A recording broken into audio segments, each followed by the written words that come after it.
says that they have to continuously maintain security for the town, security that will be held by the town. It's actually something that was kind of questionable on the front end of the Article 10 procedures. Before the Casadega was the first certificate project under Article 10. And before that certificate was issued, there was some question as to who would control the security to have the things taken down in the event that there was a problem. And it's pretty much been the standard since then that like, you know, your projects were originally done, that the towns will have direct access to the security to be able to do that. So some of the companies had wanted that to be almost completely in the hands of the Department of Public Service. But that's one of the standards in here, that the towns will have access to that. It says that it needs to be funded before they're permitted to build.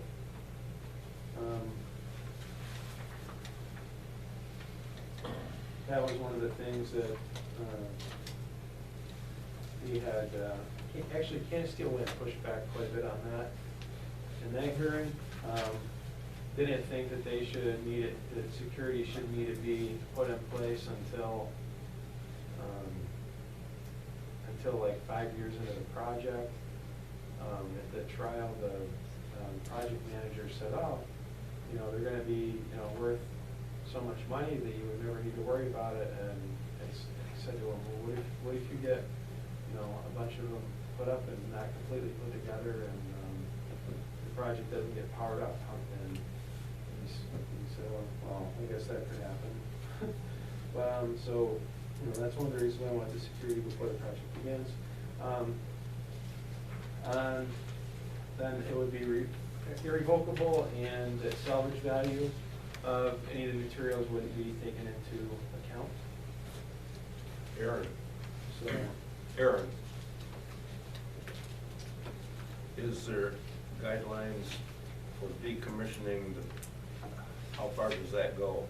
Just taking the tower down and leaving the base, or how deep does that get into? 3 to 4 feet. 3 to 4 feet underground.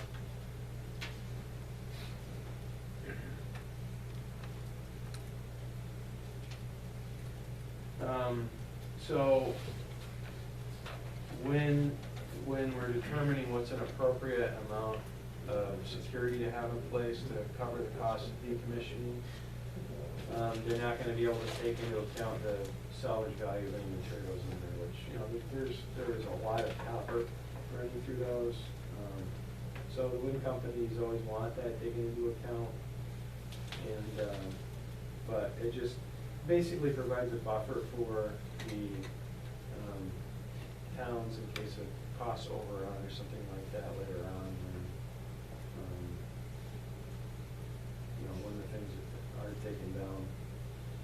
And then in section 21, requires a third-party independent environmental monitor during construction to make sure that the company is constructing the project the way that it's supposed to construct it. And an environmental monitor that the town has direct input as to who the monitor will be, and the ability to regularly consult with. So requires basically regular direct input from the towns, and gives that person stop work authority over the project. So some of the certificates have, you know, just have, that have been issued have a requirement for a third-party monitor, but not necessarily such a tight nexus to the towns. So that's one of the reasons why I have the draft all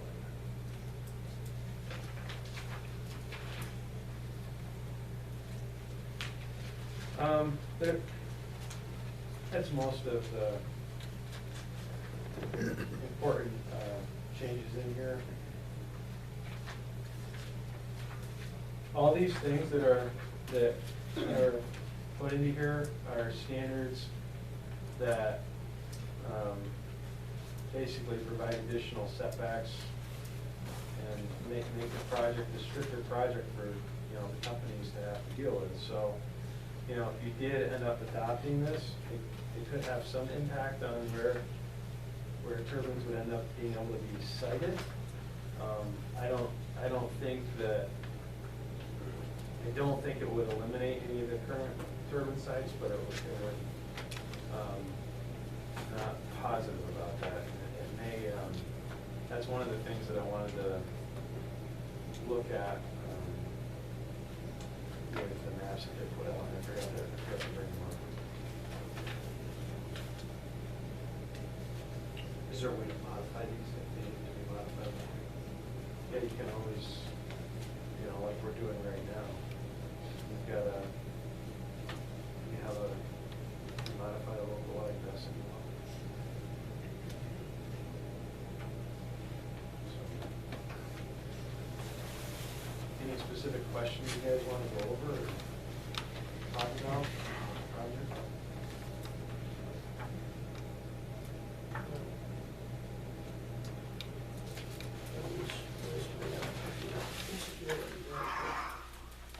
For the town, I guess maybe you're right, after I first looked at it, I thought it was. So all these black spots are houses, basically. There's none of these turbines. This is, look at how it's the town line right here. All right. Yeah, they're down here. Oh, no, okay, yeah, that's north. So, yeah, you guys are down here. I thought there was one there, it was pretty close to the town line, but I guess not. There is one right there that's close, these are close to the town line right here. The You southern look at part? No, this is Evoca right here, this is Howard. These are close to the line, all three of these, I think.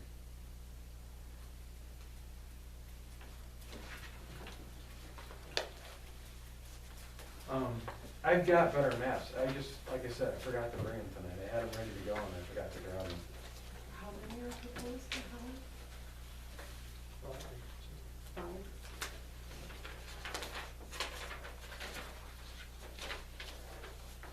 No, that one looks like it's right on the line, isn't it? I think this one's an Howard and this one's an Evoca.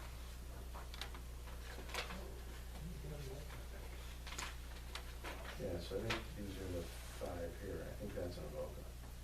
Yeah, I was up too high when I was talking about those ones. It's already telling anyway, but it's far enough away from the line that. Yeah, this map is such a small scale, and that's, so the other maps, that they have, you know, it's a full page, it's easier to read, and I'm requesting that they do a full page like this for each town. And it'll be much easier for people to come in.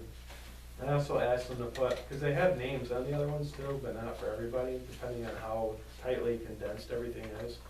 So I also asked them to have maps that are town-specific and have fire numbers and names on, you know, properties, so people can come in and recognize what any effect might be on their property, you know, particularly their houses.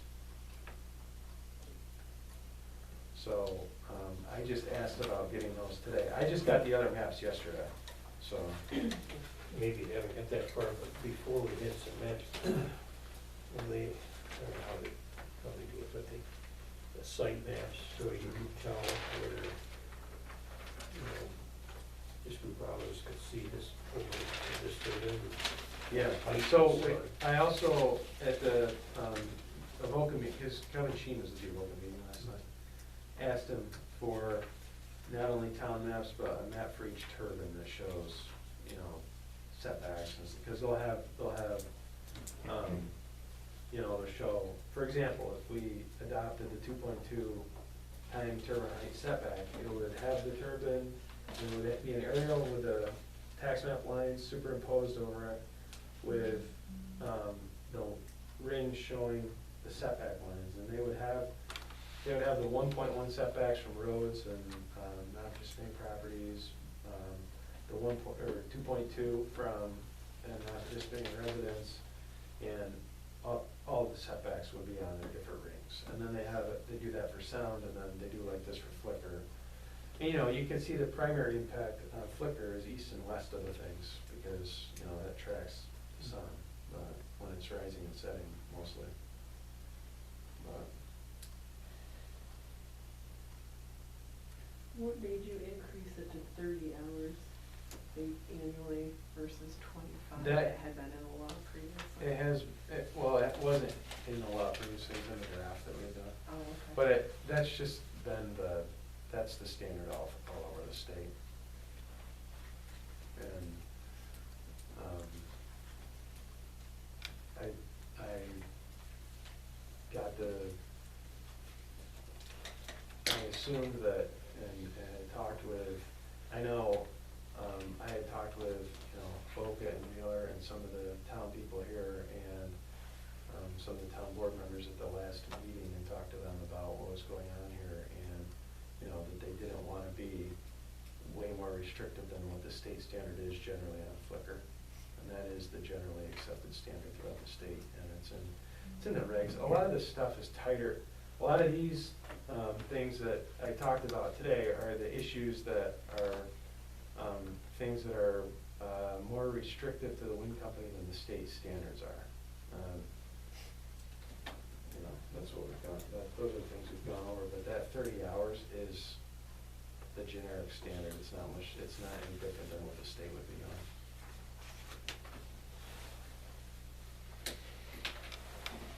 So you guys don't have to have the same law as a local or a Wheeler. You can propose, you know, to the town board to do something else, but it's, you know, this was the first one that you guys are looking at that I brought up, so. Well, let me ask you this question then. If we'll have to enact a different law here to cover these, what happens with the ones that are already in place? Do they come under the jurisdiction of this new law? Yeah, that's a Or- good question. I should, you know, we should have some sort of a grandfather clause in there recognizing that, you know, this is for you know, for new turbines From this being date, constructed. from this date on, or whatever?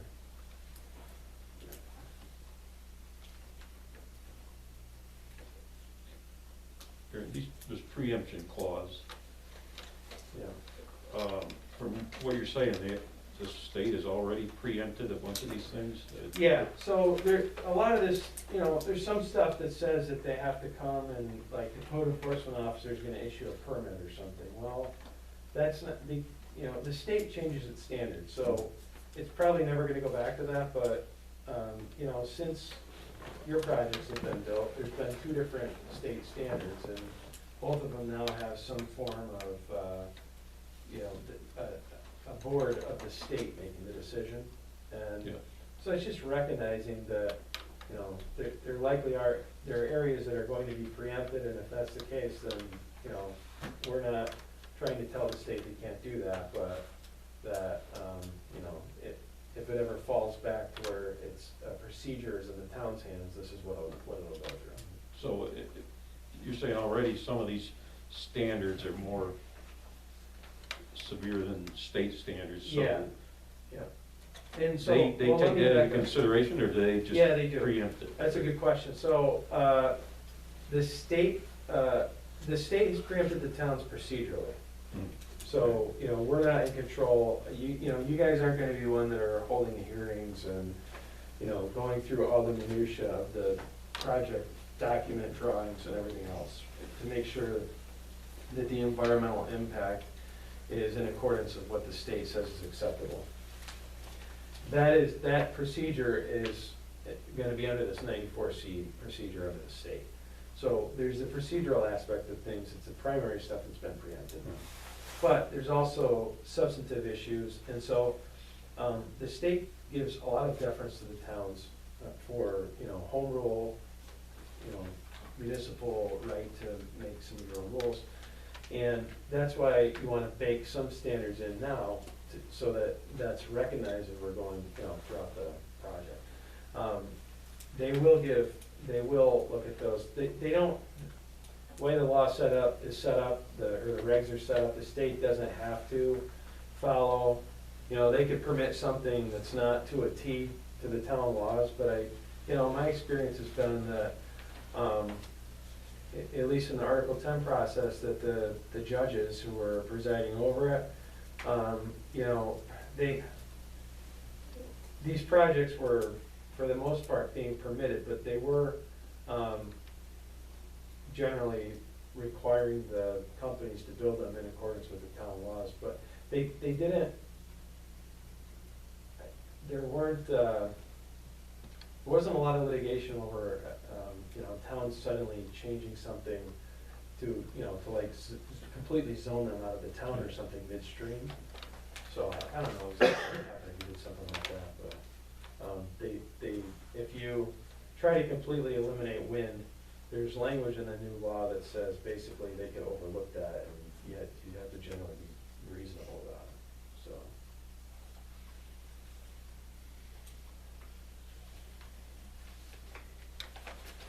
This transfer, Aaron, transfer one facility or when you're from that to another entity, does that include, Which page are you on? three, top?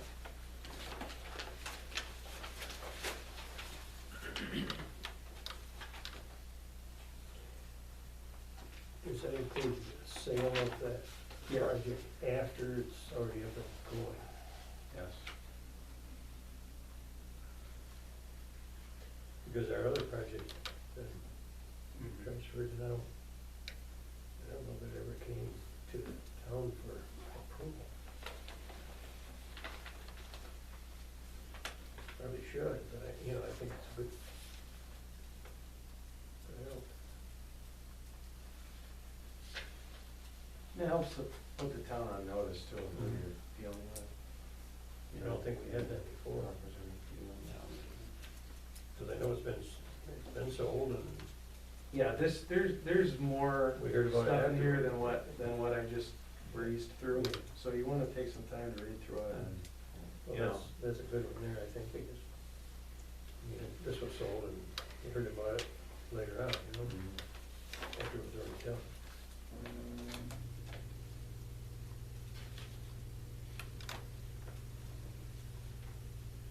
So, the company has talked about potentially having an application in around the April timeframe. And I think that we would want to have a local law passed before then, just hashing things out, what new timing might be. So if you guys get to a point, if you wanted to do, another special meeting or something like that, you wanted me to be back before a month from now to wrap things up, I'd be happy to do that. I think you guys should, ask me other questions you want tonight, but definitely take some time to read through and talk, give me a call, whatever.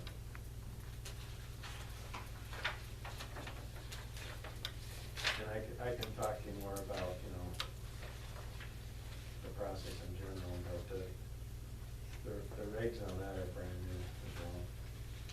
I'm still wading through those.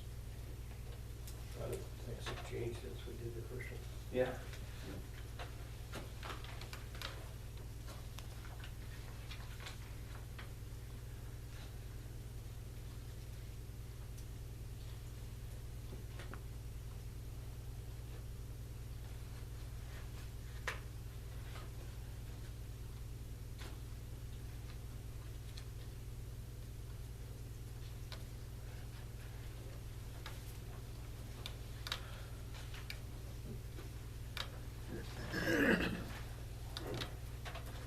You're doing for a vote as well? Yeah. Anyone else? Yeah. You're doing it as well? Yeah. And Ed Brockman represents Prattsburg, he's out of Naples. I'm not sure who's working with Cohocton.